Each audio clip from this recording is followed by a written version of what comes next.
Hey everyone, welcome back for another deep dive with us. Always a pleasure. Today we're going to be tackling a topic that I think is fascinating. Yeah. And sometimes gets kind of simplified, right? Yeah. We're talking about the dynamics between Filipinas and expats in relationships. Absolutely. And we're diving into this blog post titled, The Truth About Compatibility in Relationships. Filipinas and Expats Unite. Yeah, and I think you know this bird and a fish analogy. Right. Gets thrown around a lot. It does. It does. Like, can these two worlds really meet? Yeah, can they coexist? Right. Yeah, right. And this blog post really challenges that. So what's the argument against that whole bird and a fish idea?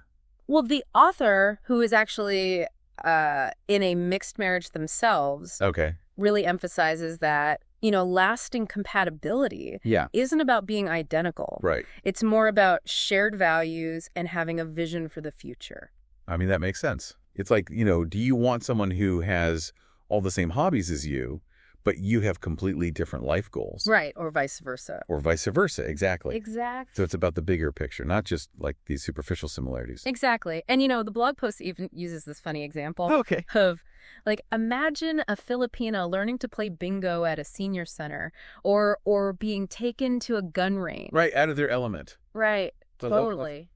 And it might seem out of place, Yeah. but it highlights this idea that relationships are about, growing and adapting together. Right, like you're not trying to erase those differences, Right. but you're open to kind of experiencing those new things through your partner's eyes. Yeah, I love that. Yeah, and I was struck by the story the blog told about this Australian expat Oh, yeah?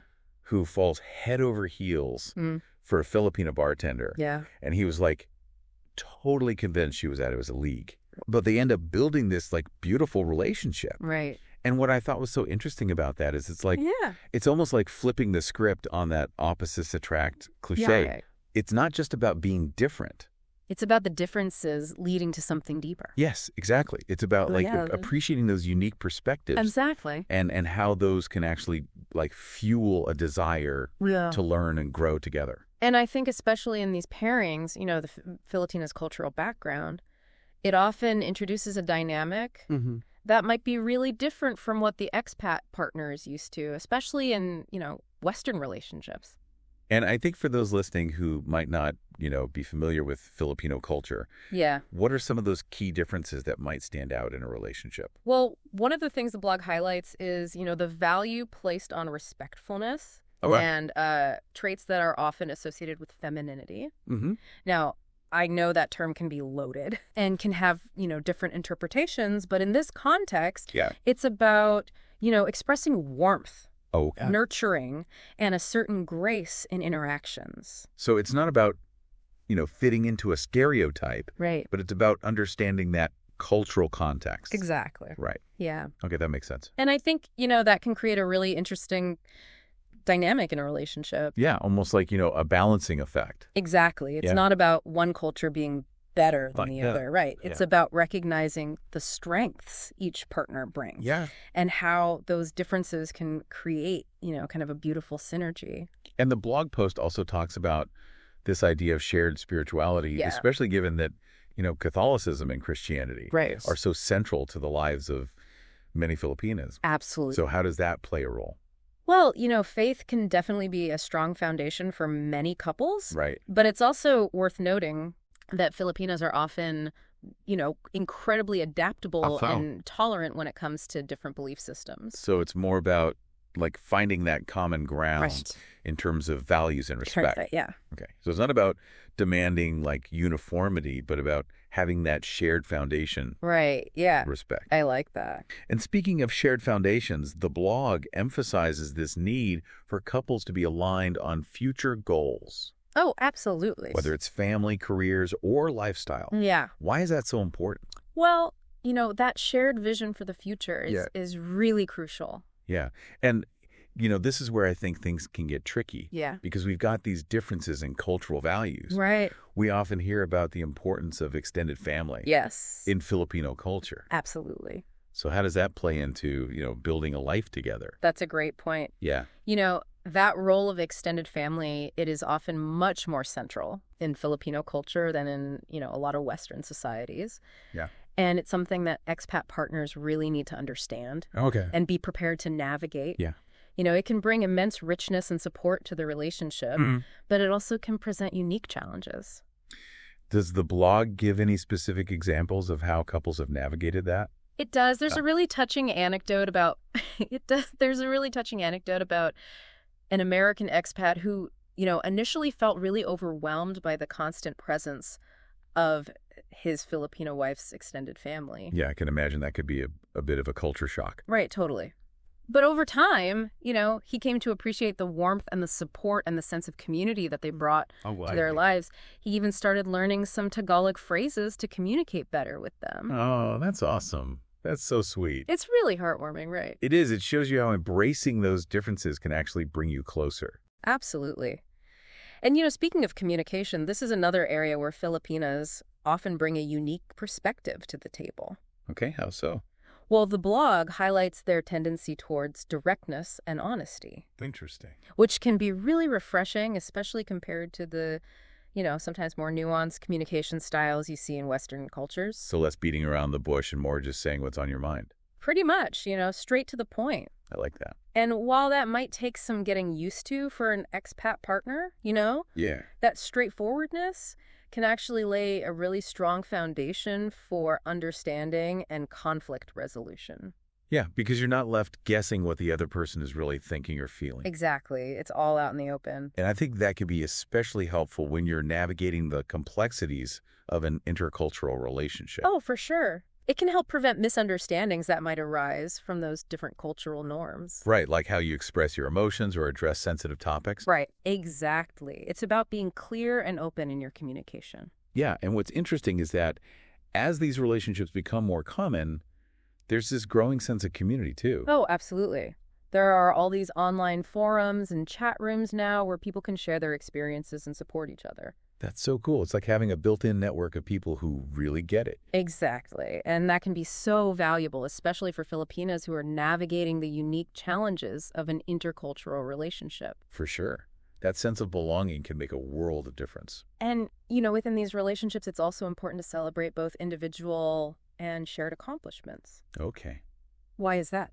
Well, the blog highlights how this ties into the Filipina cultural emphasis on modesty and appreciation for recognition. So it's not just about reaching those milestones, but about acknowledging and appreciating each other's efforts. Exactly. It's about celebrating the journey together. That's beautiful. Yeah. We've talked a lot about the cultural and emotional aspects of these relationships, but I'm curious about the financial side of things, because that can often be a point of contention or even suspicion in intercultural relationships. Right. It's a valid concern. So how does the blog address that? Well, it acknowledges that, financial security can be a consideration, but it emphasizes that love and respect should be the primary driving forces in the relationship. So it's about finding that balance where both partners feel secure and respected. Exactly. Yeah. Regardless of their financial contributions. That makes sense.